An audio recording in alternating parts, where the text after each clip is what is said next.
Mike Stoney is here to break it down with us. Let's focus on the call first.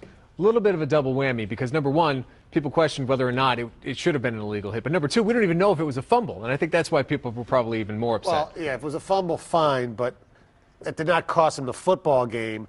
Chances are the Bears would have scored anyway because they were deep in Lions territory. But the thing is, it was not a penalty. Ed Hockley needed an excuse to show up his, buff muscles. And Ndamukong Suh is getting, I don't know, it seems like every game there's a bad penalty going against him from, pulling the dreadlocks in the Cowboy game.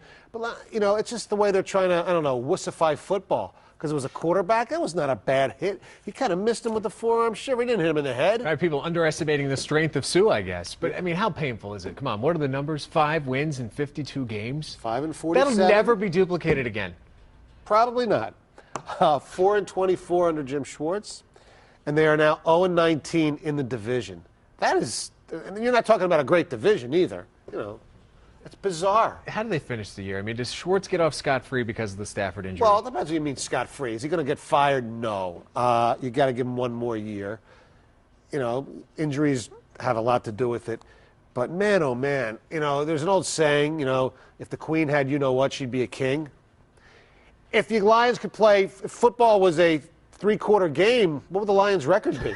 Seriously, they are a very good team for 3 quarters. Drew Stanton, because he did okay. This cannot be. You can't point the finger at Drew for this one. No, he did fine, and he played within his limitations. And I give Scott Linehan credit. The game plan used Drew's skill set the right way. Didn't try to do too many crazy things. I would still like to see him get the ball to Calvin a little more. You saw what happened. When the touchdown was just a short pass. And then the other thing that bothered me was, you ever hear press coverage? How many times did Earl Bennett get open on that little quick thing? If you have a guy bumping him, then, he doesn't get open. Mike Martz sees it, he takes advantage of it, I guess. Oh, yeah, he's the mad scientist. He's a genius. Let's turn the page. Lots of bowl talk to get to. We got to get to it. Let's hit Michigan State first. By all accounts, this is kind of like a BCS game, the defending national champ against a Big Ten champ. I'm looking forward to it. Put all the BCS nonsense to the side. It's going to be a good game. Should be a good game if McElroy comes back. I know he got hurt in their loss to Auburn.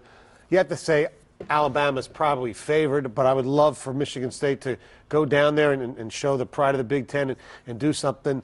Unfortunately, Alabama's really good. I know they had 3 losses, but they are still really, really good. And I would think they'd be the favorite to win the game, but I don't think it's going to be a blowout as opposed to the other MSU, Mississippi State. Now, name recognition, you said there, God, I was hoping they'd play Florida, in the Gator Bowl. But instead, Michigan's going to the Gator Bowl. They're playing Mississippi State. Their coach, Mullen, very good. Obviously, they didn't pay enough money to Cam Newton to keep him there. But they're still they're ranked 21st. And I look for Mississippi State to just put a whooping on the Wolverines. A lot of times you get the hoopla surrounding a bowl and the excitement for a team about going to a bowl. As it relates to Michigan State, I think there's going to be some emphasis on the result of this game because winning this game is going to really vindicate their cause that they've been really crusading for these last couple of weeks. Right. The last bowl game they lost, in the Alamo Bowl they were in. They lost to Texas Tech, they lost to Georgia, they lost to BC. Right. So they got to get it done here. Right. Mark D'Antonio, it would be nice to him to get a bowl win. Rich Rodriguez, I assume he's going to be coaching this team. Who the heck knows what's going on there? It's gotten really out of control. Would you like to transition to the Stonehead at this point of the conversation? Yes. I was thinking that the Stonehead was going to be like the Cleveland Cavaliers for laying down against LeBron James in that game. But that same night, I should say, hey, I should be the Stonehead the way I'm talking right now. The same night, started getting the little tweets on Twitter, it's Stoney16, by the way, and of course, Tom Leyden, about what was going on at the Michigan football banquet. And I couldn't believe it until I heard it. Rich Rodriguez. The football bust is not the time where you have to go on a campaign to save your job, to get people to raise hands. I wouldn't sit here like this with Tom and we wouldn't raise up and all that kind of stuff. And especially to Josh Groban, pick a better song. You saw the pictures.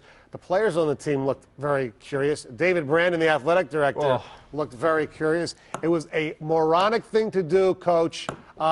In fact, you're a Stonehead for that. What troubles me, as I agree with you, is that it's just unfortunately another example of how he doesn't think about the perception of Michigan football. And it was premeditated, obviously. How did he think people were going to respond to that? I don't know. Just makes you shake your head. Well, we'll have more on the update coming up. Sherry Handrinos joins me on the other side of the break. She's going to talk about a great event, Detroit athletes adopting families for the holidays. So please stay with us.